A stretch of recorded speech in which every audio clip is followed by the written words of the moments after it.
He didn't fail because he was weak. He failed because he spoke. One tired moment, one honest sentence, one wrong listener, and everything he built collapsed without a fight. Most betrayals don't begin with enemies. They begin with someone who smiles and asks, "Are you okay?" This is a story about trust and how dangerous it becomes when placed in the wrong hands. What happened on that farm didn't start with violence, anger, or rebellion. It started with exhaustion and a single confession that should have stayed silent. If you've ever shared your plans, your fears, or your next move, and later watched those words return twisted against you, stay until the end. Before we continue, like, subscribe, and share this video. It helps this message reach people who trust too easily. Now, stay with the full story. His name was Atlas, not because he was strong by nature, but because strength had been demanded from him every single day. Atlas lived and worked on a large rural estate where productivity mattered more than rest. Days started before sunrise. Work ended only when the light disappeared. The land was demanding, and so were the people who depended on it. Atlas never complained. He carried the heaviest loads, took the longest shifts, filled the gaps when others slowed down. Because of that, he earned a reputation: reliable, loyal, unbreakable. The owner of the estate trusted Atlas more than anyone else. "He doesn't talk," the man used to say. "He just works." And for a long time, that silence protected him. But even the most reliable ones have limits. One evening, after a day harsher than usual, Atlas returned to his small resting area, completely drained. His body ached in places he didn't know could ache. His hands trembled slightly. His breathing was shallow. It wasn't anger he felt. It was fatigue. A deep, quiet fatigue that doesn't ask for change, just relief. For the first time in a long while, Atlas knit his guard down. Not to demand less work, not to rebel, not to threaten anyone, just to express what he felt. He thought he was alone. He thought it was safe. In that moment, Atlas didn't realize that exhaustion lowers more than the body. It lowers judgment. And when judgment is low, words escape that should never leave the mouth. What Atlas shared wasn't a plan. It wasn't even a complaint. It was a vulnerable thought spoken out loud, the kind people whisper when they believe they're unseen. And that was enough. Because somewhere nearby, someone was listening.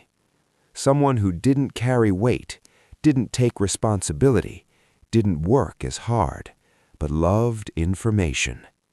And information in the wrong hands is never neutral.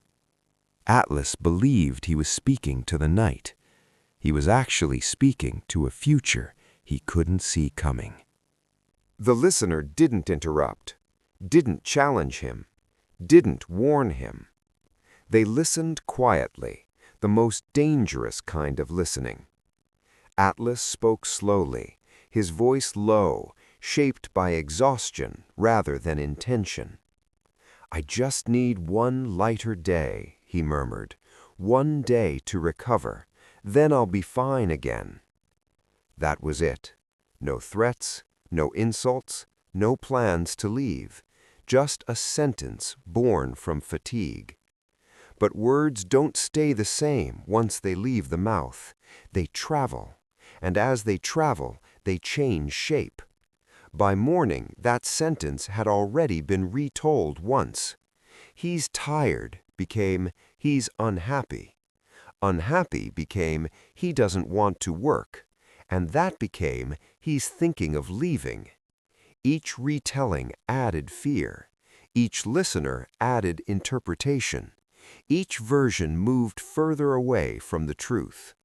Atlas was still working, still carrying, still silent. He had no idea that a story about him was growing without his presence. By the afternoon, the message had reached someone who mattered, not someone who asked questions, someone who reacted.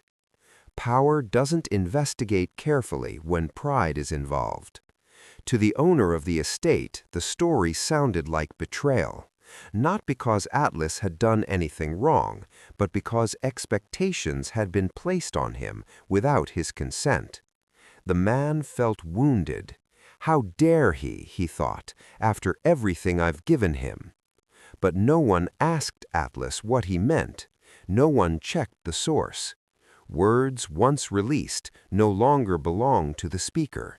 They belong to whoever wants to use them. That night, Atlas sensed something had changed. The air felt colder. Eyes avoided him. Voices lowered when he approached. Confusion replaced fatigue. But confusion came too late. The damage wasn't physical yet. It was reputational. And reputational damage doesn't need proof. It only needs repetition.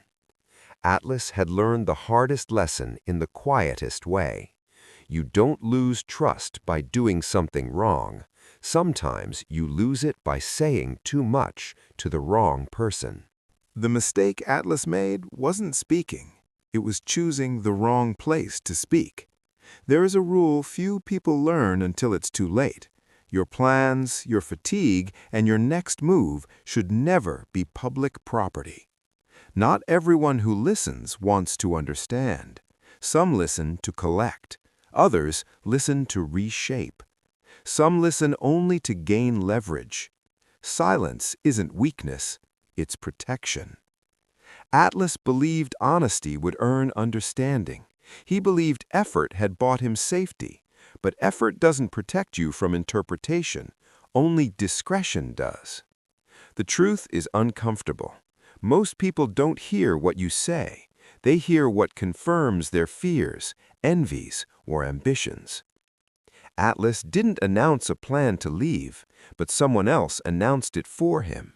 He didn't accuse anyone, but someone else put accusations in his mouth.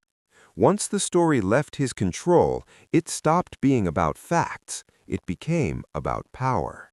And power prefers certainty, even if that certainty is false. Atlas could have rested quietly, adjusted privately, recovered silently. Instead, his vulnerability became a rumor. This is why wise people move quietly. They work without announcing. They prepare without explaining. They struggle without broadcasting. Because the moment you explain yourself, you hand others the right to reinterpret you. Atlas had no defense because there was nothing to defend, except a version of himself that no longer existed. Silence would have protected him, not because silence is cold, but because silence doesn't get twisted. The strongest people don't trust easily. They choose when, where, and to whom they speak. Atlas trusted the moment. He should have trusted the rule. Atlas never got the chance to explain himself. No meeting, no conversation, no second look.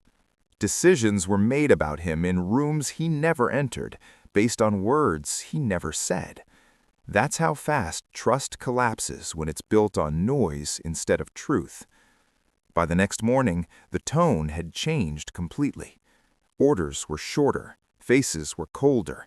The work assigned to Atlas was no longer heavy. It was isolating. He was moved away, quietly, as if preparing the ground for disappearance. Atlas felt it in his body before he understood it with his mind. Something was over. And the most painful part wasn't the loss itself. It was the confusion. He replayed his words again and again, tried to understand how a request for rest had turned into suspicion, how loyalty had been replaced by doubt. But there was nothing to understand. Once words leave your mouth, you don't get to control their journey. Atlas didn't fight, didn't argue, didn't defend. He worked, he observed, he learned. and what he learned was expensive, but permanent. Strength is not loud. Trust is not earned by transparency, and effort does not protect you from misinterpretation. From that moment on, Atlas changed, not in bitterness, but in wisdom. He stopped explaining his intentions, stopped sharing his next steps, stopped turning exhaustion into confession. He learned to rest quietly, plan silently, move without announcement, not because he became cold, but because he became precise. Atlas understood something most people only learn after damage. Your inner world is not a public space. Not everyone deserves access. Not everyone is safe. Not everyone listens with care. Some listen to use. And once you accept that truth, you stop losing control of your story. Atlas didn't lose his strength. He lost his innocence. And that loss, painful as it was, taught him the rule that separates the protected from the exposed. The world doesn't reward honesty the way we're taught it should. It rewards discernment. Atlas had believed that loyalty spoke for itself, that effort bought safety, that sincerity would be met with understanding. But life doesn't work on intentions. It works on perceptions. And perceptions are shaped by mouths that are not yours. From that day on, Atlas carried a different kind of discipline. Not the discipline of working harder, but the discipline of speaking less. He learned that silence is not absence. It is strategy. Silence keeps plans intact. Silence keeps recovery private. Silence keeps power where it belongs, with the one who holds it. Most people don't betray you intentionally. They betray you carelessly. They repeat what you said to feel important. They exaggerate to sound informed. They distort to protect themselves. And once your words leave your control, you pay the price, not them. That is the moral of this story. Never announce your plans. Never expose your weakness to untested ears. And never assume good intentions guarantee safe outcomes. Build quietly. Heal privately. Move when it's done, not when it's imagined. Because silence doesn't argue. Silence doesn't defend. Silence doesn't get misunderstood. Silence simply lets results speak. If this story resonated with you, take it as a reminder, not to distrust everyone, but to choose carefully who gets access to your inner world. Before you leave, like, subscribe, and share this video. It helps this lesson reach people before they learn it the hard way. And remember this advice: the quietest plans are the ones that survive.